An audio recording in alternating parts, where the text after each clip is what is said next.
Good morning, Facebook family. How is everybody doing today? It has been another whirlwind for us, and we are excited because we have Diana Mueller from the DC Project. She's the founder, she's the organizer. You all are going to want to hear about this incredible organization led by this woman. When we were doing our little preview, she's like, "Well, I just had this on Fox the other day," and I'm like, "Oh, from Fox to Shoot Like a Girl." So you all are in for a treat, and we really appreciate your time today. I'm going to turn it over to Christa for a little of our housewarming, and then we're going to get started. And we want to find out what the DC Project is all about, how people can help, and quite a few things. I mean, first, I do want to say I've always been impressed by you, Diana. You know that. So Diana had an idea and took it from idea to execution with very little resources and just made it happen.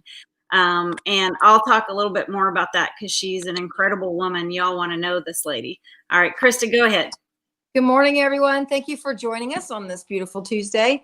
We are really excited to have Diana and the DC Project on. Really quickly, I want to tell you, remember, like, comment, share. Today's live giveaway will be a DC Project shirt, which you can wear proudly as you are sharing your Second Amendment message, just like that. Oh, look at that.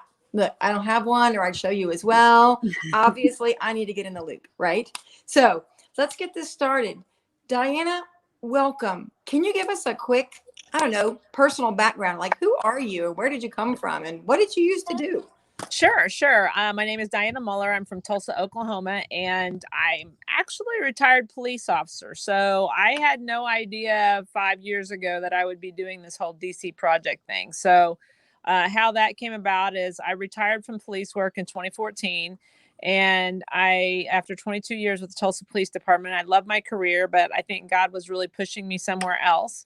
And this is, I think, where he was pushing me. I was shooting at the time. I was shooting kind of almost on a full-time schedule, and that's another reason I wanted to retire. But I shoot 3-gun, which is rifles, pistols, and shotgun. It's an action sport. So I was doing that, and it took me to the East Coast, and I found myself in front of my congressman, which was just an offer. A friend said, "Do you want to meet your congressman?" And I kind of shrugged my shoulders. I guess that's what you do when you go to, you go to DC. So it was during that conversation with him, I said, "Hey, is there something that we as professional shooters should be doing to reach out to legislators?" It was born from there, but then it turned into, how women can be a little bit better, more effective communicators when it comes to the Second Amendment, because we break through that stereotype. We don't look like the redneck old white guy that everybody thinks. So I started kind of cultivating one woman from every state to basically have a standing in each one of the states. And that's where, fast forward 5 years, and this year our focus is getting out to the state level. So if everybody has seen the anti-gun movement, the red shirts of Moms Demand Action, they had a $36 million budget last year, $36 million to influence people against guns. And I didn't see anybody really pushing back against them. And so that's what we're trying to do with our teal colors, our Teal for 2A, hashtag Teal for 2A campaign. So this year we're really trying to get the message out that join the DC Project at dcproject.info and wear teal. It doesn't have to be our educate over legislate shirt, although this is a great icebreaker and talking point when people see it.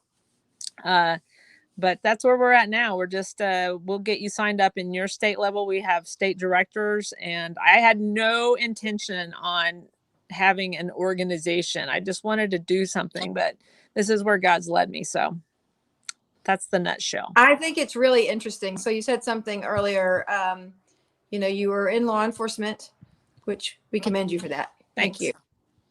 And there was something, right? You were shooting, you had all of your time taken up by this, and you knew somewhere in your gut that you were supposed to go somewhere else. And you're right. Who knew that 5 years ago, this is where you would be today? And who knows where you'll be in the next 5 years? so many of us have that passion and drive. Karen, I see you want to say something. I do. So it's incredible because she didn't just shoot and compete. Like she shot, competed, and won.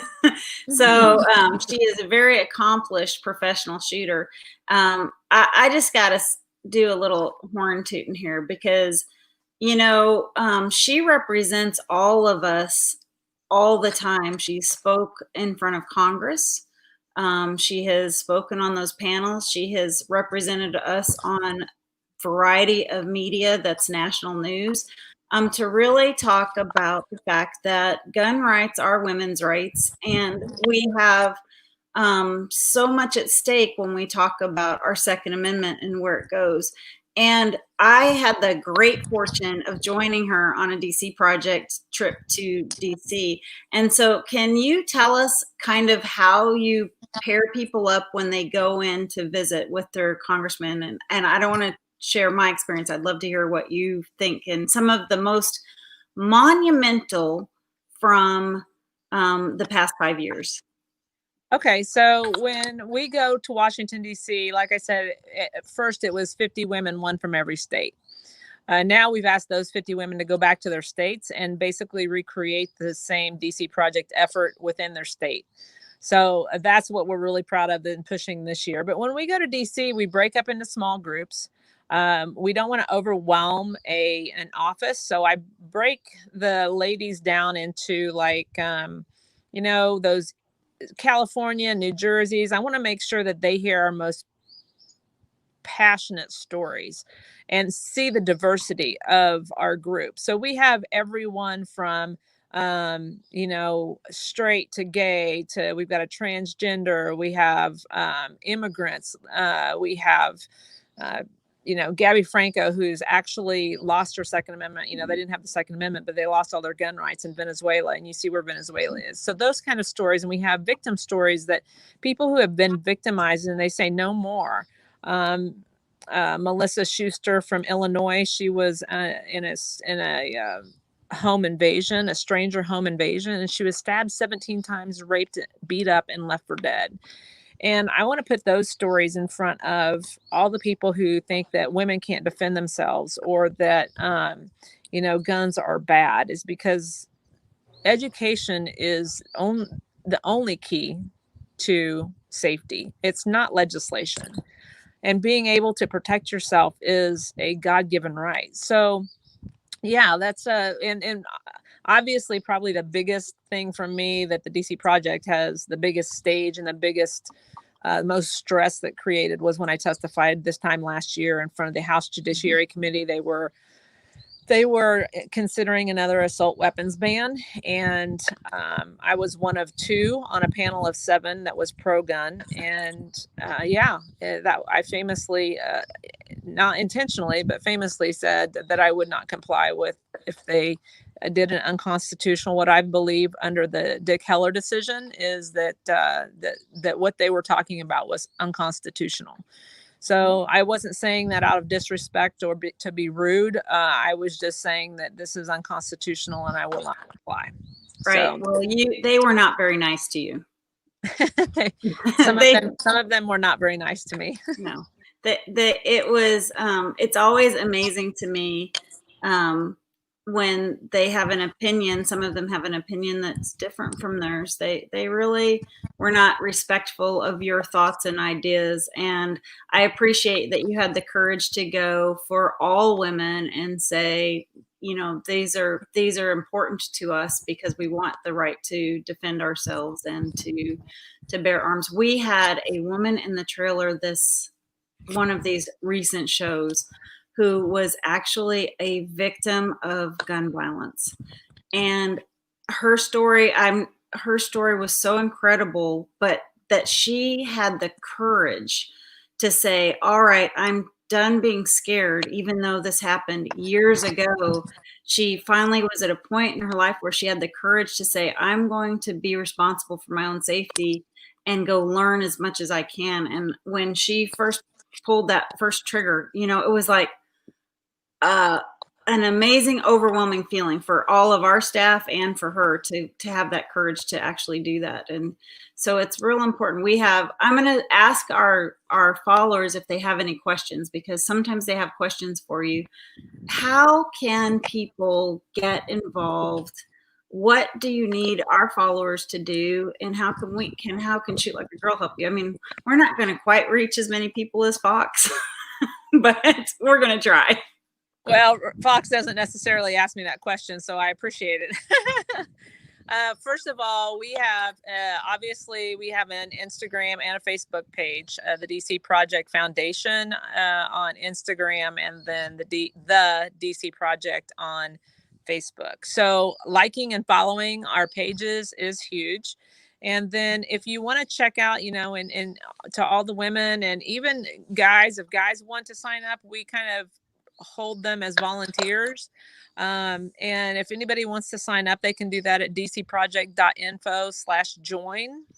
And then peruse around what your audience can do. I mean, we have an election in less than 3 weeks. And what your audience can do for me is make sure they're registered to vote, talk to their friends, their families, and their neighbors about the importance of gun rights. And this is a very critical election. And then once you get past that voting position, is consider running for office. We have sat on our laurels for so long and let liberal policies and take over our schools, and it's socialism, and they are preaching something that's very dangerous to the fabric of our society and our Constitution. So make sure that you're running for school board. Make sure that you're running for city, county, state office, even federal office. I mean, honestly, I feel like the bar has been set pretty low on running for office and getting it even at the federal level. So consider that. And that's one of the things that I think that our community needs.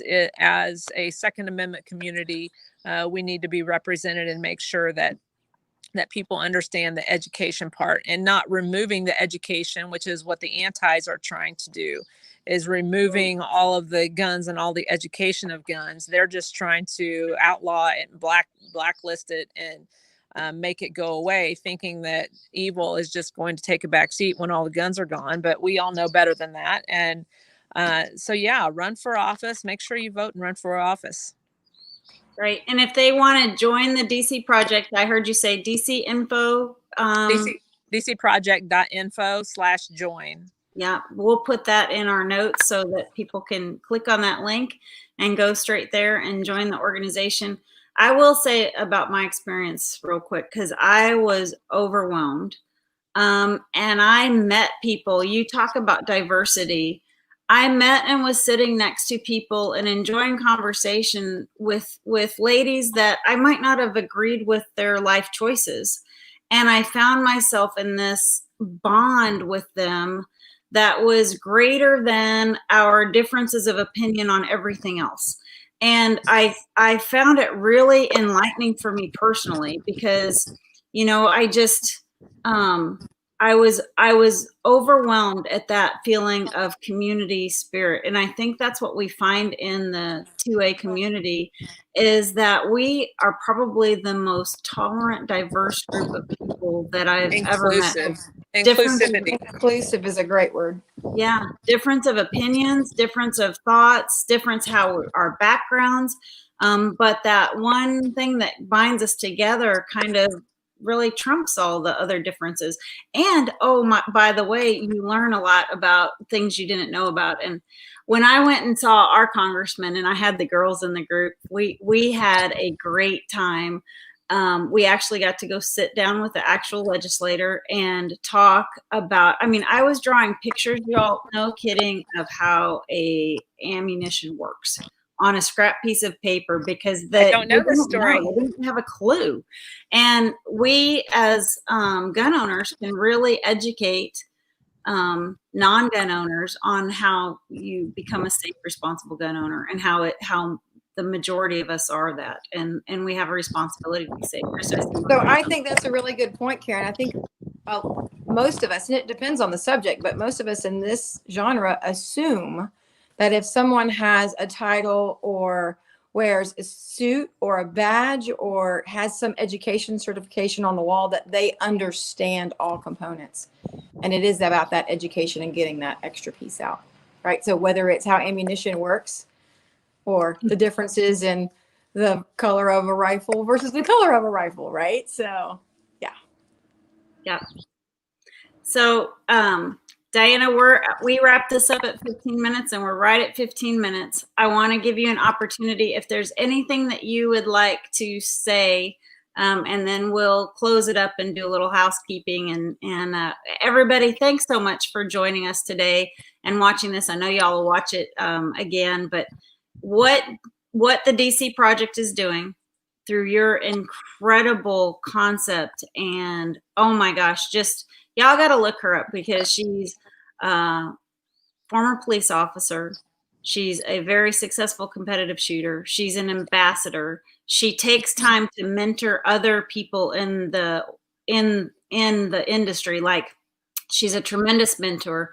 And she just has the heart of gold to really do the right thing on all of our behalfs. And like, honest to God, you're one of the people that gives me chill bumps, but you really are doing such great things with limited resources. And so y'all go support them if you can. They need our help, and they're really working on behalf of ours. So is there anything you want to say? Yeah, sure. There's actually, if you're in the Burnett, Texas area, Austin area, we have a team match coming up this week, the end of this month, Halloween weekend. It's going to be a blast, going to be fun. It's on the website as well. But you mentioned the word ambassador, and I wanted to give a plug to the Ambassador Academy. It's a 5-day training academy that my husband and I founded, and it was about social media, how to be strategy and analytics. It's about filming and editing. It's about hostile communications. How do you talk about the Second Amendment? It's all the things that you needed as a professional shooter, and I wanted training in, and it didn't exist. So I just hired all these subject matter experts. So we run that as well, and we have just our website. My personal website is pro3gunner.com. PRO the number 3 gunner GUNNER.com. And we'll run another class in 2021. So if that's something that interests anybody, that they really want to work on themselves as an ambassador and give a better return to their sponsors, I'll be glad to talk to them about that and sign them up. Cool. That's great. Cool. Awesome. Thank you, Diana, for joining us. We really appreciate it. Thanks, and we know that people will watch this now. They're watching it live. I can see them, plus in replay. So let's do this. Let's all join the DC Project. Remember, yay! Like, comment, and share to be entered to win a DC Project t-shirt. Sure. Yes, Karen's wearing hers and Diana's wearing hers. And let's talk a little bit about last week. We had our talk on RMEF and the Great American Outdoors Act, which really was inspirational for that getting outside, which all of us have been doing a lot over the last few months. And our winner for that, which was an RMEF shirt, is Kara Tandy. So Kara, I'll reach out to you and get your mailing information, and we'll get that out to you. Again, thanks everyone for joining us. Have a great week. Karen, do you have any final words? No, everybody have a great week. We actually have a weekend off of travel, and then in 2 weeks we'll be in Gardner, North Carolina, and we hope to see everybody there. You guys have a great day. Take care. Bye. Bye.